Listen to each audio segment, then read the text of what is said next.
Assalamualaikum warahmatullahi wabarakatuh. Ya, baik. Pada pertemuan kali ini kita akan membahas mengenai teknik penulisan karya ilmiah, di mana di sini capaian pembelajaran yang diharapkan yaitu bahwa setelah panjenengan mengikuti materi ini, maka diharapkan nantinya akan dapat, kalau bisa dilihat di sini, yang keempat, yaitu menuangkan ide dalam bentuk narasi, tabel, grafik, diagram, dan gambar.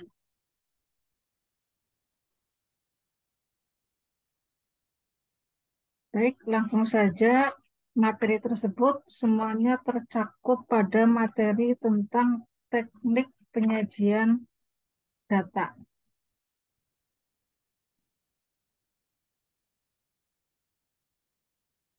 Nah, tabel dan gambar ini biasanya merupakan bagian yang sangat penting dalam publikasi ilmiah, di mana itu merupakan bagian dari teknik dalam menyajikan data. Sangat jarang publikasi ilmiah yang tidak mengandung tabel maupun gambar. Karena apa? Karena tabel dan gambar ini sangat berguna untuk menyajikan data agar lebih mudah dipahami oleh pembaca. Jadi, mari kita sama-sama mempelajari bagaimana cara menyajikan tabel, gambar, maupun diagram.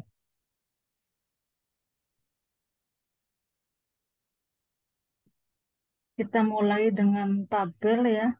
Jadi penggunaan tabel dapat dilihat sebagai satu cara yang sistematis untuk menyajikan data statistik dalam kolom-kolom dan lajur sesuai dengan klasifikasi masalah. Ya, biasanya tabel ini menampilkan informasi dalam bentuk matriks.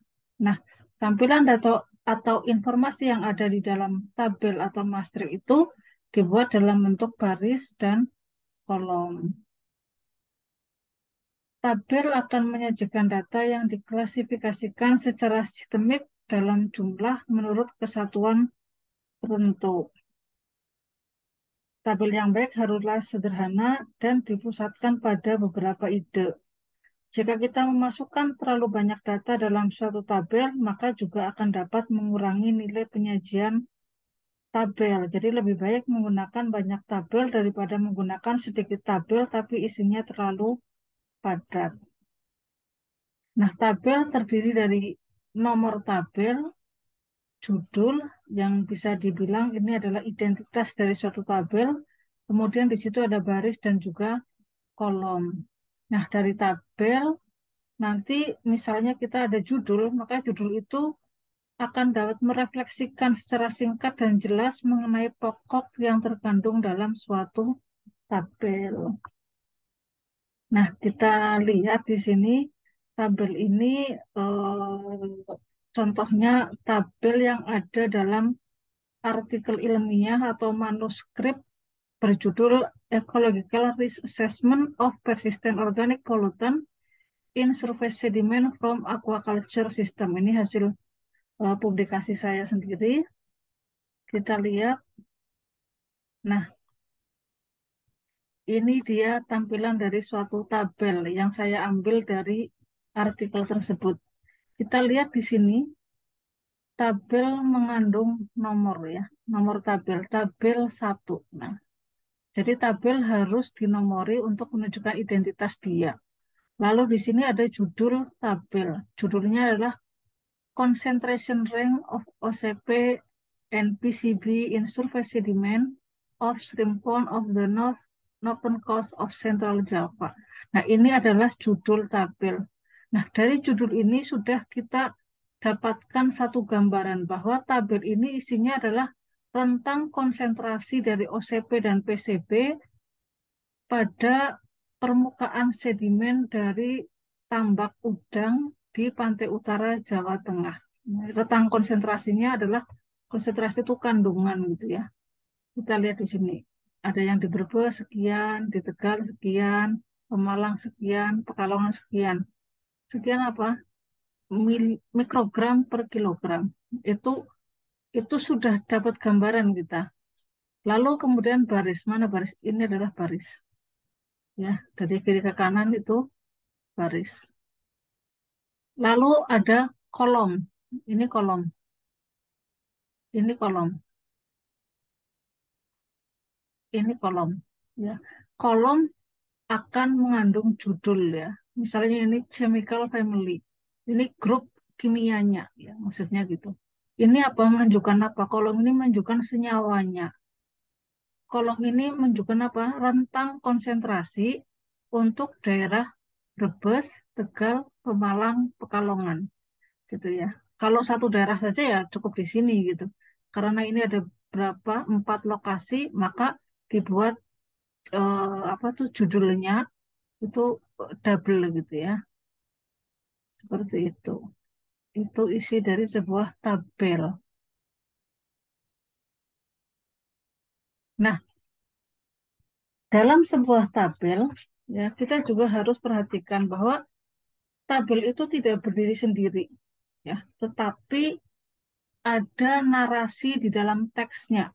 Ada kalimat yang menunjukkan pada pembaca untuk melihat pada tabel tersebut. Misalnya ini, konsentrasi OCP disajikan pada tabel 1. Nah, karena ini lagi membahas tentang konsentrasi OCP. Tabel 1 itu mana ya yang tadi itu. Jadi pembaca, oh pada saat membaca bagian ini kita harus merefer atau melihat pada tabel 1. Itu akan sangat memudahkan pembaca ya untuk bisa memahami isi dari pembahasan tersebut. Nah, bagaimana jika tabelnya lebih dari 1 halaman karena banyaknya data gitu misalnya, maka jika tabel lebih dari 1 halaman, pada bagian kepala tabel termasuk teksnya itu harus diulang pada halaman selanjutnya. Pada halaman berikutnya tuliskan dengan lanjutan tabel berapa gitu. Ya, lalu yang juga perlu diperhatikan adalah bahwa judul tabel harus ditulis tanpa diakhiri tanda titik. Ini kita bisa lihat di sini ya. Tidak ada tanda titik setelah judul tabel. Nah, ini contohnya jika tabel lebih dari 1 halaman. Ini adalah halaman pertamanya ya. Tabel 1, penelitian terdahulu mengenai distribusi spasial sampah laut. Lalu karena ini banyak ya, maka kita lanjut di halaman berikutnya itu ada kata-kata seperti ini.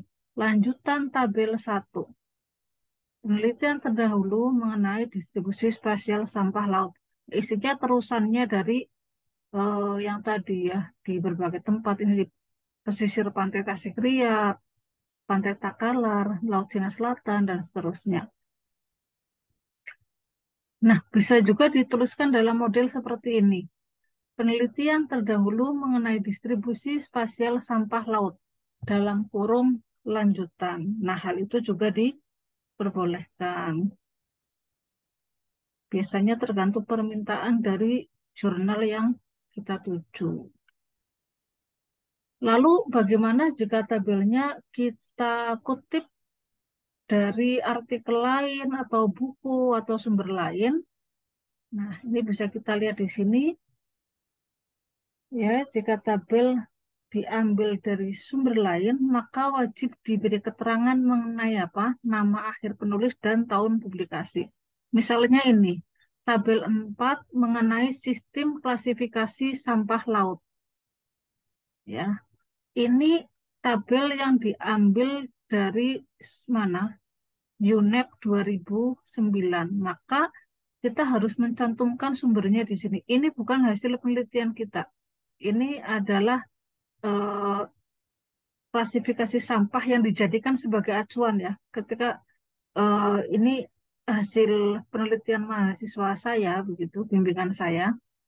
Jadi dia meneliti sampah laut di Cilacap gitu.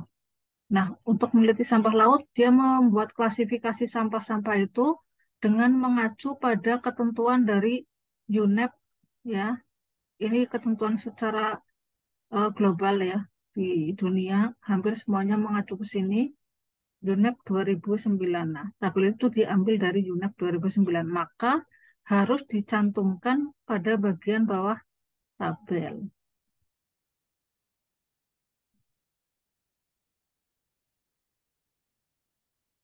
Berikutnya adalah gambar. Jadi gambar ini merupakan alat penyajian visual citra data yang tidak dapat tergantikan dengan kata-kata ya. Bisa dibilang gambar adalah sudah bisa berbicara sendiri seperti itu. Gambar dapat menyajikan data dalam bentuk-bentuk visual yang dapat dengan mudah dipahami. Jadi gambar tidak harus dimaksudkan untuk membangun deskripsi, tetapi dimaksudkan untuk menekankan hubungan tertentu yang signifikan. Ya, berbeda dengan tabel, keterangan gambar atau caption itu diletakkan pada bagian bawah gambar. Kita lihat tadi, kalau tabel, maka judul tabel ada di atas ya, sebelum tabelnya muncul. Tapi kalau gambar, gambarnya dulu, baru kemudian captionnya di bawah.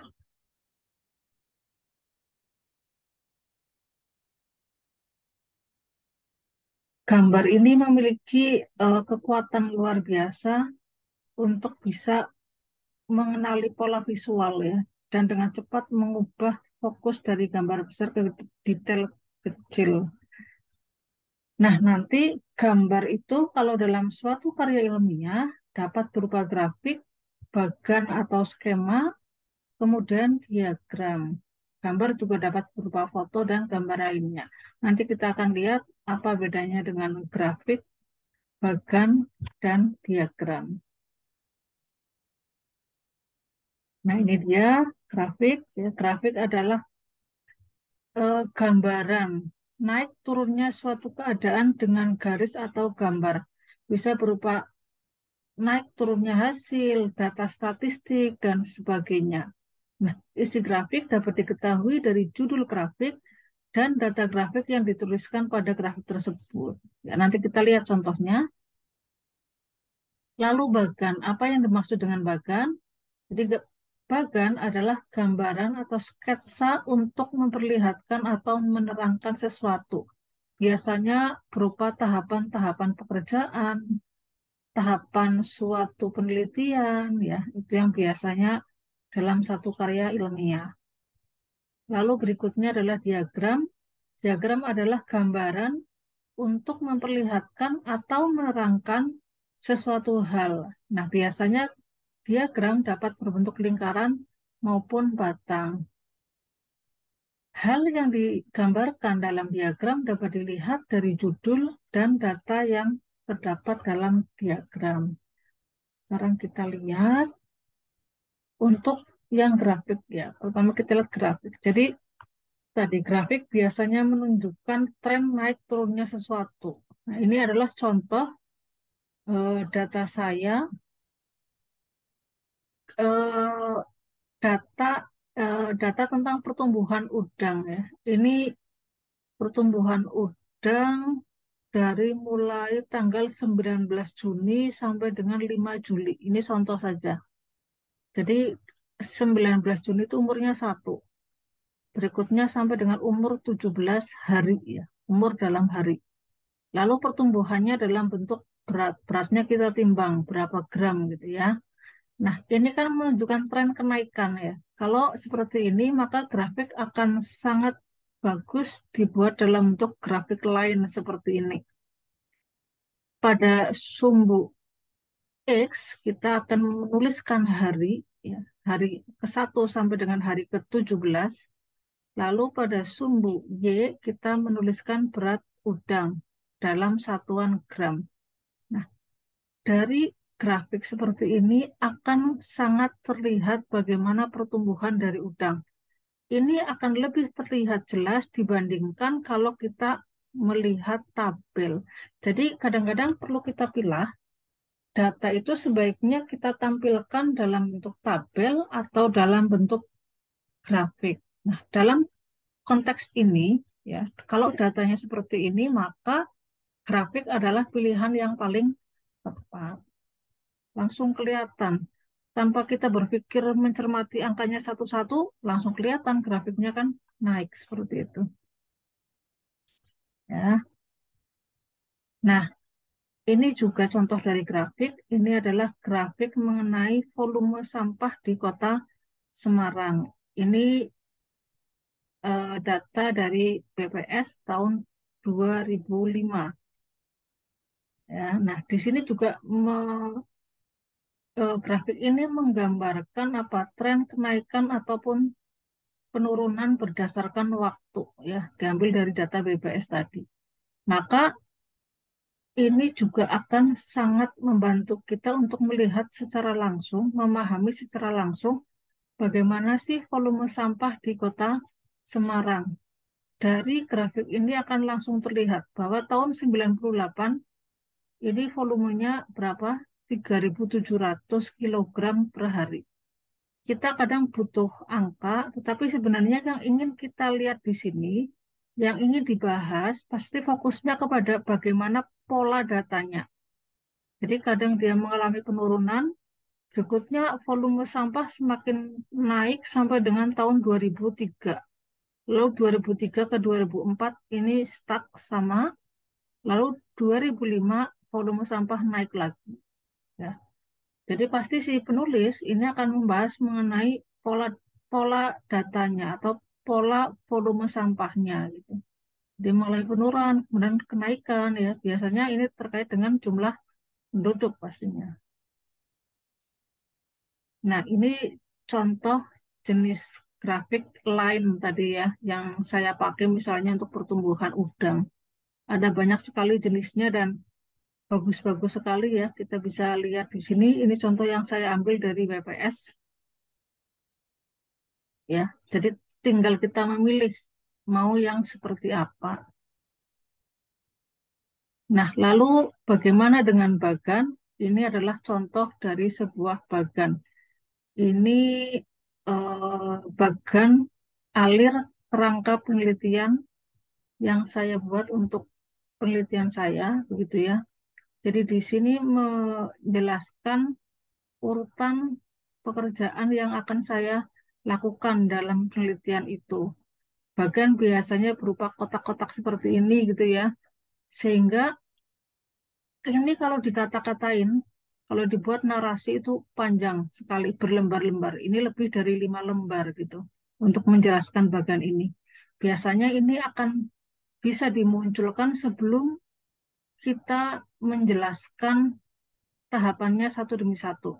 Atau bisa di akhir setelah kita menjelaskan tahapannya ya. Jadi secara ringkas, tahapan penelitian dapat dilihat pada gambar 3.4 misalnya.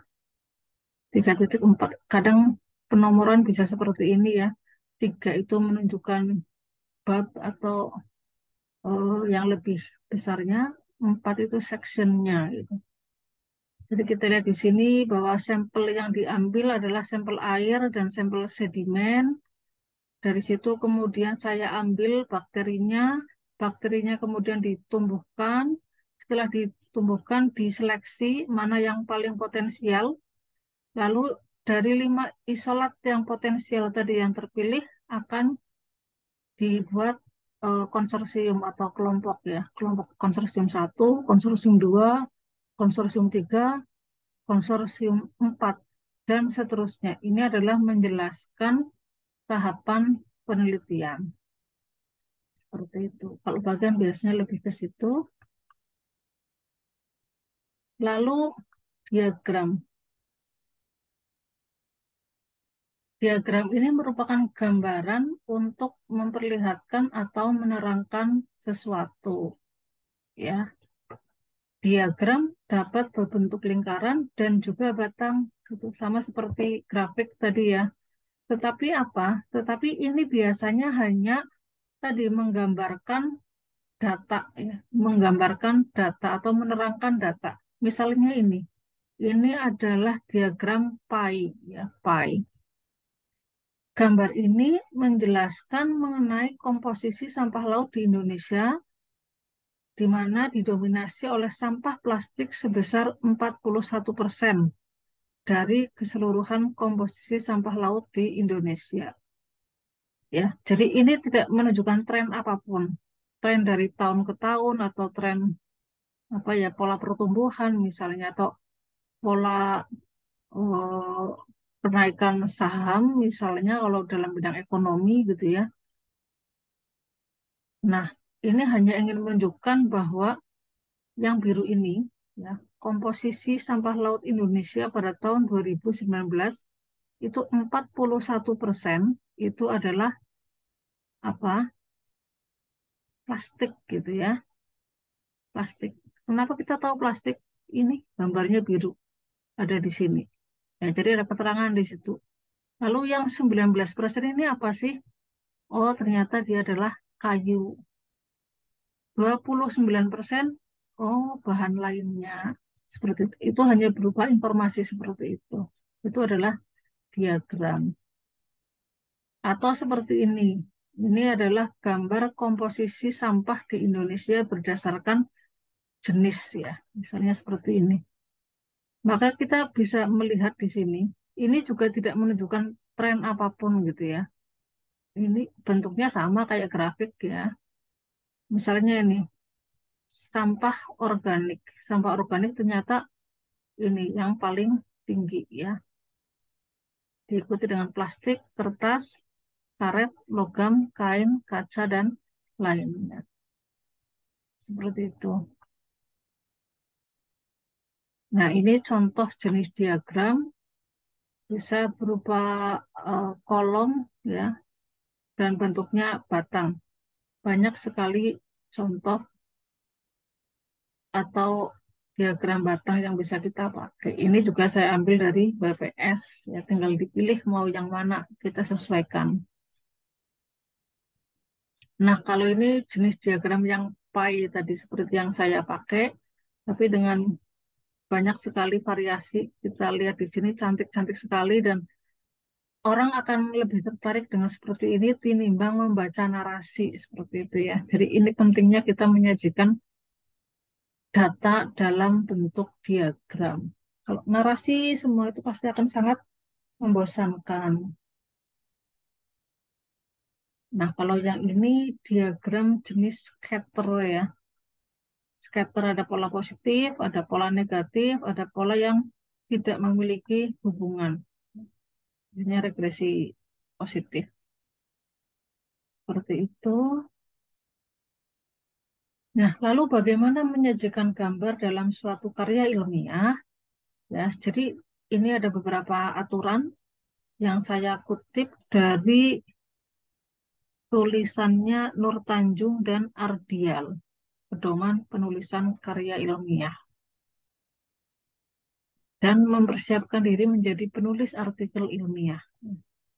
Jadi judul gambar ditempatkan di bawah gambar, bukan di atasnya. Ya, nanti kita lihat. Lalu gambar itu harus dapat menyajikan ide dengan jelas. Berikutnya, gambar harus disajikan dengan hemat. Tidak semua data harus ditampilkan dalam bentuk gambar. Nanti malah artikel kita penuh dengan gambar. Itu juga tidak akan bagus. Kadang-kadang suatu jurnal membatasi untuk gambar, misalnya maksimal hanya boleh 3 atau 4 gambar, gitu ya. Jadi kita kemudian bisa mengcombine atau mengkombinasikan dengan tabel misalnya. Atau banyak sekali nih yang akan saya tampilkan. Biasanya jurnal masih memberikan kesempatan untuk kita menampilkan semua gambar, tetapi bukan di manuskrip utama. Ada satu bagian yang namanya suplementary material. Jadi kayak lampiran seperti itu. Ya, itu kalau gambarnya terlalu banyak. Kemudian penyebutan adanya gambar sebaiknya mendahului gambar. Lalu gambar juga seperti halnya tabel harus diberi nomor. Kemudian gambar diacu dengan menggunakan angka nomor gambarnya. Bukan dengan menggunakan kata gambar di atas atau gambar di bawah atau gambar berikut misalnya ya. Tidak boleh seperti itu, tidak jelas. Nah, ini kita lihat yang pertama. Jadi dalam pedoman penggunaan gambar, judul gambar ditempatkan di bawah gambar, bukan di atasnya. Kita lihat di sini. Ini adalah judul gambar. Dia muncul setelah gambarnya ada gitu ya. Contohnya ini gambar 7, kepadatan sampah laut berdasarkan berat pada setiap stasiun di kawasan mangrove Pelawangan Barat, Segara Anakan, Cilacap. Kita lihat ada stasiun 1 sampai dengan stasiun 13. Nah, judul gambar ini ada di bawah gambarnya. Lalu yang kedua, gambar harus dapat menyajikan atau menyampaikan ide dengan jelas. Contohnya ini adalah gambar mengenai persentase komposisi sampah laut berdasarkan kepadatan jenis di kawasan mangrove Segara Anakan, Cilacap. Jadi sampah laut itu kan ada macam-macam jenisnya. Ini kita bisa dilihat di sini. Yang biru adalah plastik, yang merah adalah busa plastik, yang hijau adalah kain, dan yang biru tua adalah karet. Kita lihat berapa persentasenya. Ini 84% untuk plastik. Kemudian untuk busa plastik 4%, untuk kain 4%, dan untuk karet 8%. Ini kan sudah sangat jelas sekali ya. Tanpa kita membaca narasinya, ide dari penulis ya itu sudah sangat jelas terbaca dalam suatu gambar. Ini akan juga membantu memahami pembaca, memahami isinya begitu. Lalu berikutnya, penyebutan adanya gambar sebaiknya mendahului gambar. Misalnya dalam satu teks manuskrip ataupun skripsi misalnya, kita akan menyajikan suatu gambar, maka sebutkan dulu ada narasi, ada pengantar gitu ya. Misalnya ini, yang saya kotak biru.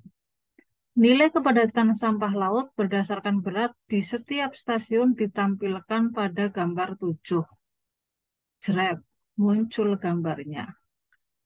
Lebih dipertegas lagi dengan keterangan atau caption dari gambar tersebut ya. Jadi ada kata yang mengantarkan kepada gambar dan itu sebelum gambarnya kita tampilkan. Berikutnya, gambar harus diberi nomor sama seperti tabel ya. Ini adalah gambar nomor 7. Jadi ketika pembaca membaca teksnya gitu ya, kita, oh iya, keterangan ini ada di gambar 7, tinggal kita lihat. Oh, ini dia gambar 7. Jadi, identitas seperti ini juga sangat penting. Berikutnya, gambar diacu dengan menggunakan angka nomor gambarnya, bukan dengan menggunakan kata gambar di atas atau gambar di bawah. Ini tadi contohnya, misalnya nilai kepadatan sampah laut berdasarkan berat di setiap stasiun ditampilkan pada gambar berapa? Gambar 7 gitu ya. Langsung sebutkan gambar berapa sih? Gambar 7. Bukan dengan cara menuliskan gambar berikut. Itu tidak benar gitu ya. Itu tidak dibenarkan. Jadi seperti itu bagaimana kita menyajikan data dalam bentuk tabel maupun gambar. Terima kasih. Saya akhiri. Assalamualaikum warahmatullahi wabarakatuh.